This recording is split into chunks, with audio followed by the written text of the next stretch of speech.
morning, guys. I'm Dan. Welcome back to another episode of Pour Michigan Reviews. I'm going to start diving into some dark beers, guys. It's overdue. This is going to be coming from Big Lake Brewing. It's called the Lunatic Bourbon Barrel Aged Stout, guys. So if you're unfamiliar with Big Lake, they do a ton of hazy / New England style beers. They're usually lower ABV. They do make some higher octane New England styles as well, but typically you got Sparty Party, Haze and Blue, so they play off the college theme, guys. It works really well for them, but I have never seen them make a bourbon barrel aged stout to this caliber. I think this is the first time. I've had this in my possession for, going on a month. On the side of the can, I see 11/1/21. I've left it room temperature. I have not played with this in any way, guys, and you're going to be getting this probably for around $5.50, $5.79 for a can. So 1 pint is going to be under $6. That's what you're getting for this behemoth, guys. Do we have an ABV? Let me see. Might have to look this one up, guys.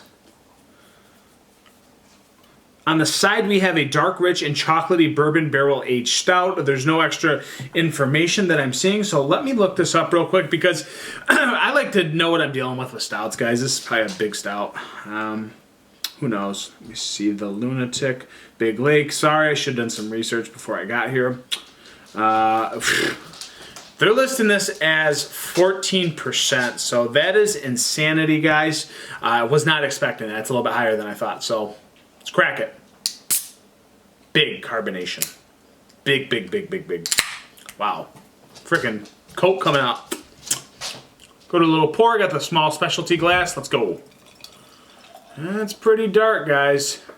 Little small hue of brown. I poured it very aggressively because I didn't want to spill all over my tablecloth. My wife will kill me. Brown head that looks very, it's Coke in a glass, guys. It's dissipating. It literally looks like Coke. I mean, literally a little bit more burnt mocha head, a little bit more beige darkness in there, but it's dissipating very quickly at 14%, as it should. Yeah, my wife's gonna kill me. I mean, guys, this is just straight Coke in a glass. It looks strange. It's definitely not jet black. There's a ton of brown in here. In the glass, it looks quite dark. Definitely that midnight black. Looks a little bit more oily in the glass. That looks pretty darn dark, actually.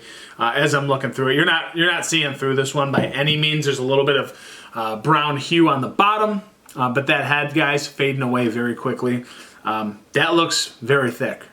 that looks dense. Let's go to an aroma. Oh yeah, that's a dry molasses, man. It's got chocolatey fudginess, a little bit of earthy woodiness.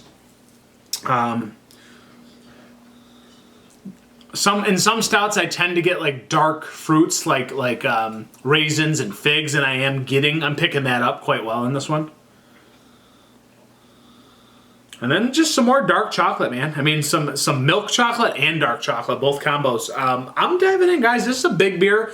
I've got to be careful. I've got a lot to review. If you can see behind me, I've got quite a lot of beers to review, and that's just, I'd say, 10% of them. Cheers.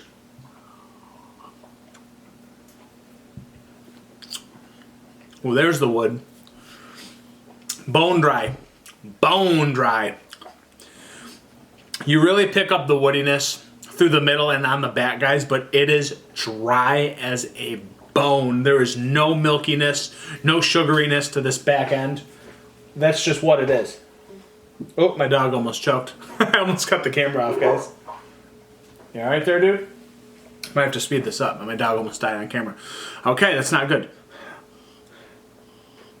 Yeah, more like that foresty earthiness, woody kind of astringentness, but it is, guys, more of that dark fruit. I'd say it's like dark licorice to some degree, black licorice, if you will, and definitely some dark raisin coming through there.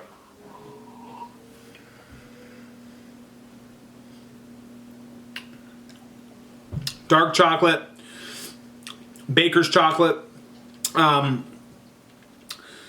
soft roastiness, a little bit of like coffee char, but I'll attribute that to the woody kind of char from the barrel that's in there. There's no like sweetness, no sweet agent. There's, again, the dark chocolate, a little bit of bitterness. I was getting a little bit of milk chocolate on the aroma. That's not coming through, guys. This thing is bone dry, and I can't even understand how this is 14%. It's to the point where I think Untappd's listing it incorrectly, because that doesn't seem proper. It just does not seem right for this beer to be at 14%. It drinks more like a 10.5, to be quite honest.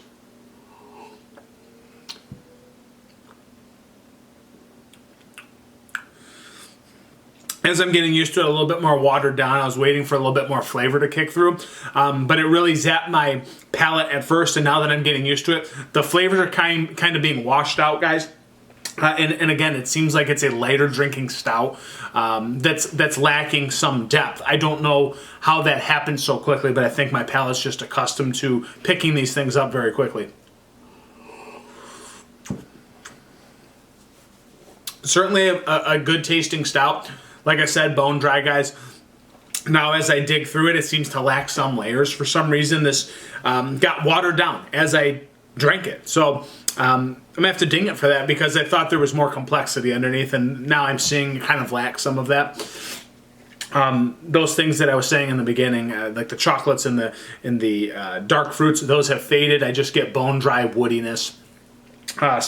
Molasses char on this, guys. If it's 14%, that's very impressive. But for me, if I'm drinking a barrel-aged stout, I want more depth. I want more chocolate. I want more fruitiness, like those dark fruits, guys. I want more depth in general. I just want more layers to this beer, and this one seems to lack that a little bit. It's there. It's just subtle, and there's some alcohol, kind of ethanol-y, gassy, just gassiness that's on my palate. I can feel it. I can feel it, like that ethanol kind of burn thing. But it is what it is, guys. Yeah, this unfortunately, I like it less as I drink it. So rating, I'm going to go with a 3.81 out of 5, guys. Again, I thought it was going to be much higher when I first started.